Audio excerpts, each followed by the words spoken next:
Hey there, this is Molly, and I'm going to do a video for you about how to open up to more of your creative process. How to feel good about being in your creative space, your creative flow, trusting your writing, trusting your process, and productive ways to do that. And I think this is a really important topic because there's been a lot of advice out there for years about how to write, how to be effective and focused with your writing, whether that is a structured part of your day, say it's 2 hours every day or it's 8 hours every day, or focusing on a minimum number of words, get that target word count every day, every week. All this advice that is useful and it can work, but I have to tell you something. I've been writing for almost 10 years and none of that conventional advice has really worked for me. It hasn't been where I have found focused or where I found flow in my writing. Instead, I've developed another way to write that's really supported who I am and the joy of writing, the excitement, the inspiration, the fact that it's something I want to be doing instead of feeling it's pressured or it's forced or I have to struggle with it. I decided long ago that's not how I want to create. That's not the space I really want to be in. So what I want to share with you here today are what I have in the works, all the books I have going on, and some of the secrets that I've used that really help me be accepting of my process, to be trusting, to be confident, and to enjoy it. Now, all of us have our own unique take on the creative process and how we enjoy it. And I offer this to you with the hopes that it opens you up to where you can find more of that joy for yourself. So I'm going to go back and forth here between these two sides of the board. And I'm going to start by telling you that I'm about to finish my 12th book. But I want to give you some insights on that because as you can see here, I have 16 books that are in various stages. 11 are already out there. The 12th one is coming out the end of January 2018. But my process is non-linear. And that's one of the first points I want to make for you is that reading, the experience for the reader is linear. But the experience for the writer can be non-linear. You don't have to do things in a certain order unless that's what works for you.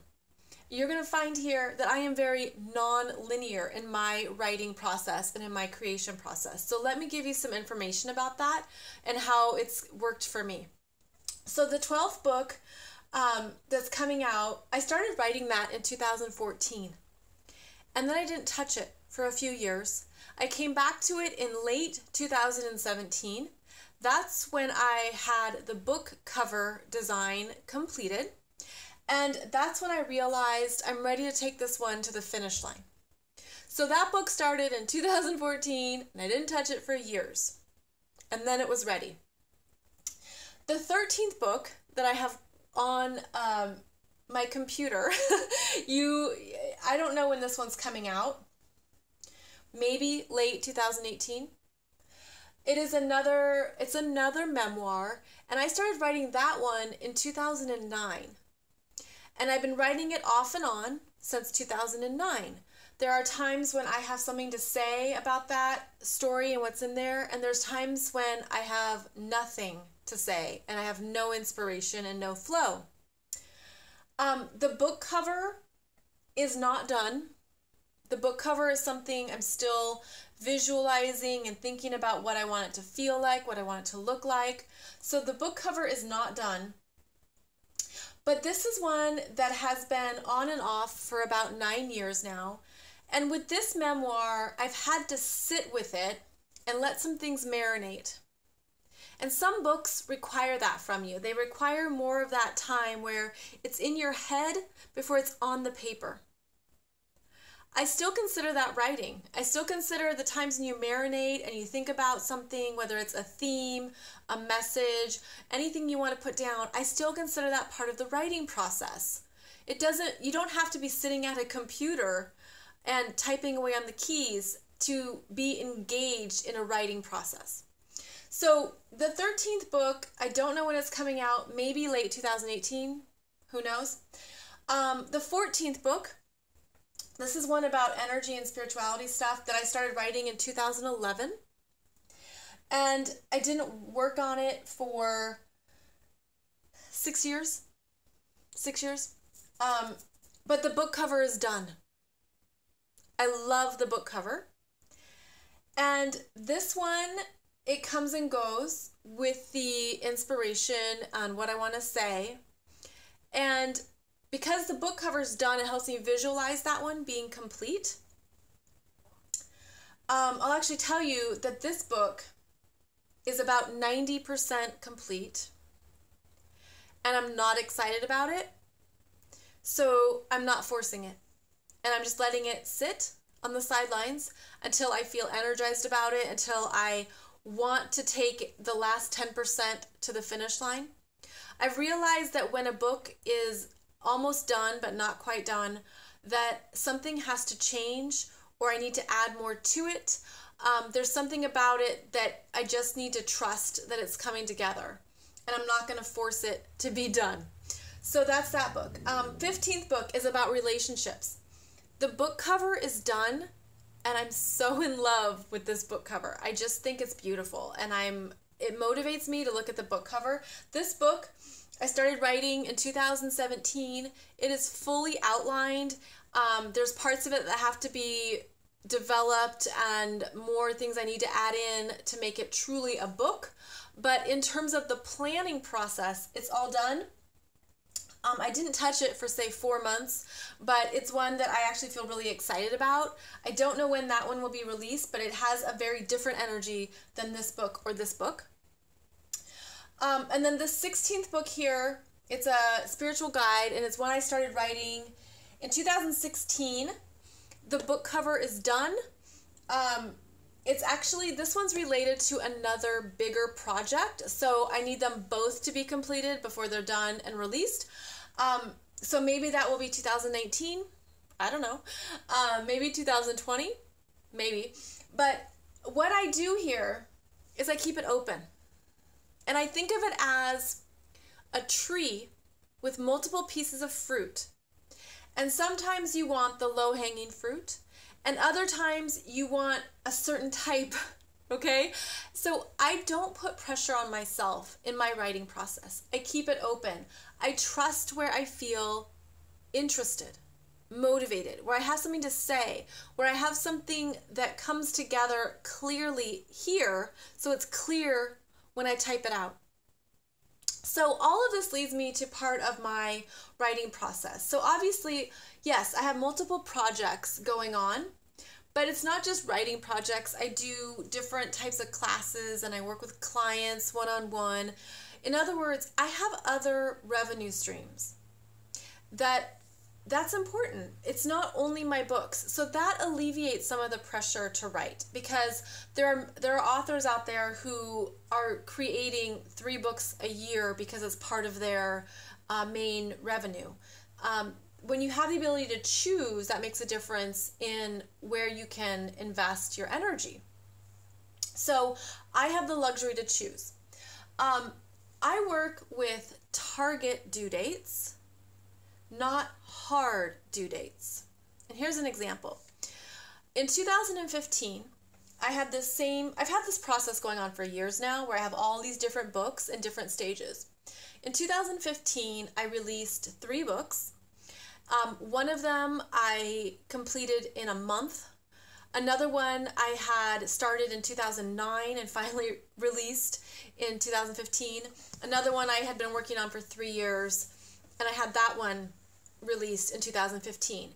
It was like there was a synergy of lineup between the books that were ready to go and ready to be done.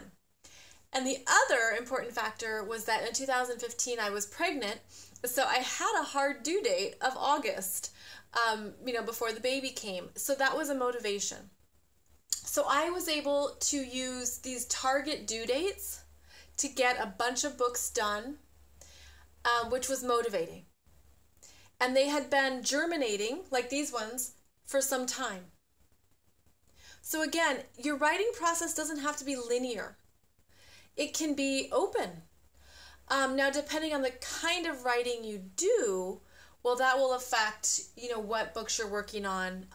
For writers who do series, you might have an idea of what your third book in the series needs to include or where you want to go with the story. And you might feel drawn to work on that third book before the second book or before the first book.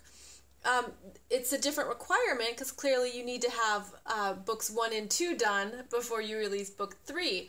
But what I want to offer you is how staying open allows more flow, allows more ease. And again, this goes here to my next point, which is about following your interest, following your energy. Where do you have something to say? Where does it feel right? Where are you ready to express something? I trust this, and then I do not have writer's block because I can focus on something else if I feel blocked. For example, this book that it's 90% done and I'm not really into it. I am just letting it sit. I'm not forcing it. I'm not going to have writer's block around it. I'll get to it when I get to it. That right there alleviates a lot of pressure.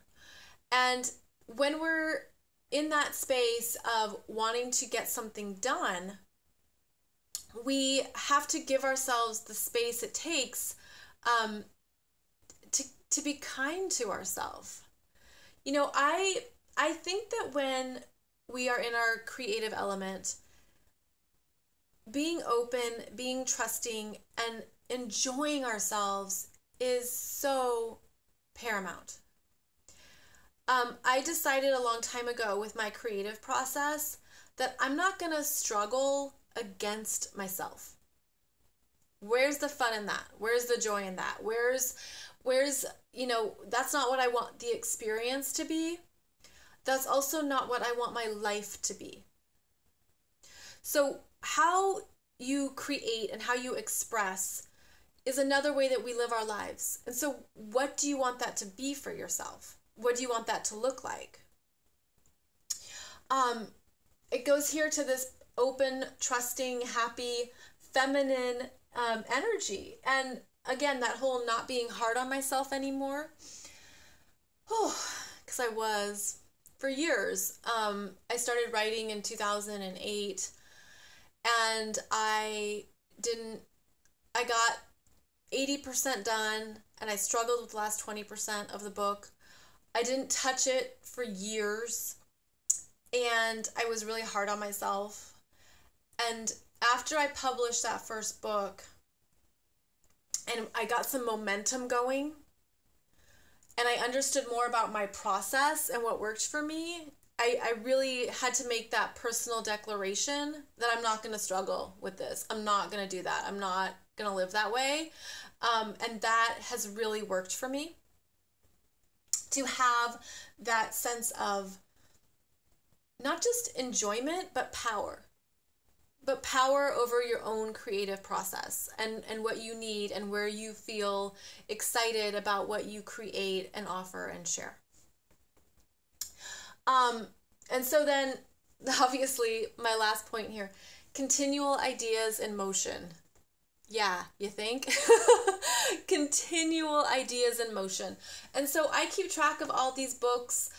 There'll be times when I get a case study to add, or a fact or information or an analogy or a theme. And I go to that document or that folder in my computer and I keep adding to it. So all of these to me are alive and breathing, even if they are not, there's no hard due date. There's nothing I'm going to force. I'm just letting them lead the way and enjoying it in the process. Like I said, this 12th book is coming out. Great. The next book, I would love to have this one come out in 2018. And I don't even want to create expectations. So what I do is when it gets to that point where the book is almost done and I'm inspired, I basically take it to the finish line. And that's what happened with this one. The one I started writing in 2014, and it's okay for me to let things sit. Let it sit. Don't worry about it. It'll be there. There's also times when I have not written for months. And that's okay too. So this is what works for me. I realize that for some people, this could be too much going on. Find what works for you. Maybe it's 2 projects that you come back and forth to. Go to that. But I guess I want to give you the understanding that it's okay to do whatever you need to do. And you don't have to follow conventional advice if it doesn't work for you, if it's not who you are. Because your creative process is based on who you are. And you should feel good about that, and you should feel inspired about that, and you shouldn't struggle with yourself excessively. There's, of course, times when we do, but you shouldn't do so excessively. So I hope this gives you some things to consider, potentially to integrate and to use in your own process. But I just wanted to offer you a bit more kind of, pull back the curtains on my own process here, because again, it's meant to be something you enjoy. It's meant to be something that works for you. And I hope that that really guides you, that that is really where you feel inspired, is to just trust what is right for you. So thank you for watching this video. I'll be back with more very soon, and I hope I can inspire you further. So I'll see you soon. Bye-bye.